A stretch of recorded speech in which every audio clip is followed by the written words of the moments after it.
আপনারা জানেন গতকালকে শেরপুর জেলার উপজেলা জামাতের সেক্রেটারিকে কুপিয়ে হত্যা করা হয়েছে। জানেন তো কে হত্যা করেছে? যেই জালেম সৃষ্টি হয়েছে সেই বিএনপি।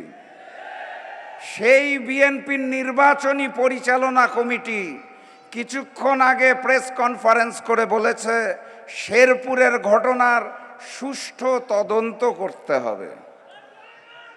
সুষ্ঠু তদন্ত যদি করা হয় তাহলে আপনারা আর বাংলাদেশে থাকতে পারবেন না।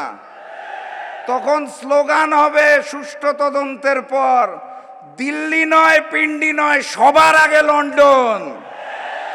এসে যিনি উপস্থিত হবেন আজকের প্রধান অতিথি, আগামী দিনের প্রধানমন্ত্রী ডাক্তার শফিকুর রহমান, মঞ্চে উপস্থিত 11 দলের সর্বস্তরের নেতৃবৃন্দ, আমার সামনে উপস্থিত মিডিয়ার ভাইরা, ঢাকা 14 আসনের আমার প্রাণপ্রিয় ভাইরা, বোনেরা এবং মায়েরা, সবাইকে জানাই সংগ্রামী সালাম এবং শুভেচ্ছা। আসসালামু আলাইকুম। আপনারা ভালো আছেন? ঢাকা 14 আসনে যিনি নির্বাচনে অংশগ্রহণ করছেন উনি একজন শহীদ পরিবারের সদস্য। আপনারা জানেন তো শহীদ পরিবারের যেই আর্তনাদ, শহীদ পরিবারের যেই বেদনা, সেই কণ্ঠস্বরকে আমরা এবার জাতীয় সংসদে পৌঁছে দিতে চাই। ঢাকা 14 আসনে যিনি নির্বাচন করছেন তিনি দীর্ঘদিন আয়না ঘরে গুম অবস্থায় ছিল। আপনারা জানেন তো। তার মানে আমাদের ভাই ব্যারিস্টার আরমান নিজেই একজন মজলুম। বাংলাদেশের সকল মজলুমের পক্ষ থেকে এই দাঁড়িপাল্লার আগে আরেকটা ভোট আছে, মনে আছে তো নাকি?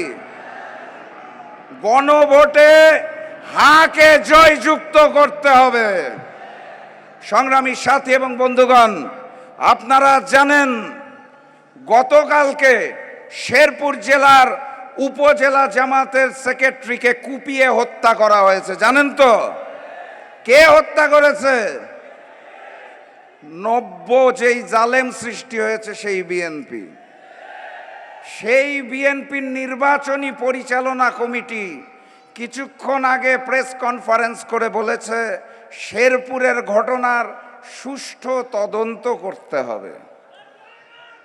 সুষ্ঠু তদন্ত যদি করা হয় তাহলে আপনারা আর বাংলাদেশে থাকতে পারবেন না।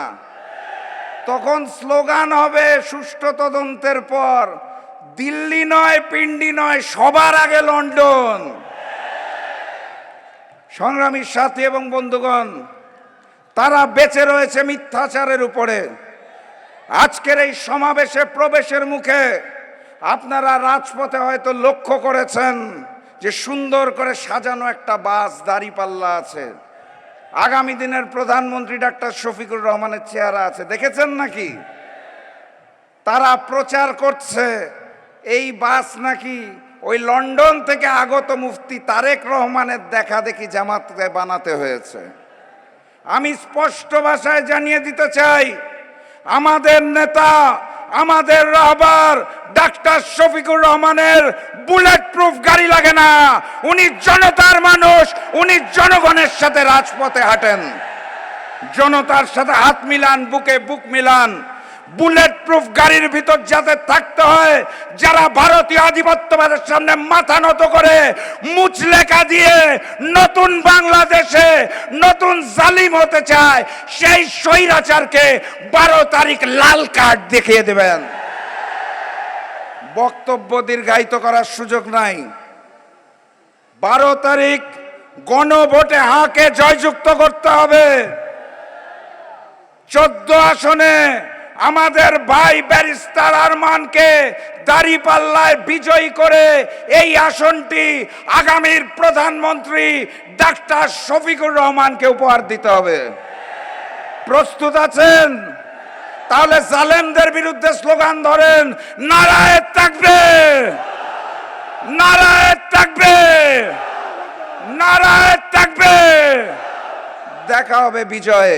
বিজয়ের পথে যাত্রা শুরু, জীবন অথবা মৃত্যু। আসসালামু আলাইকুম।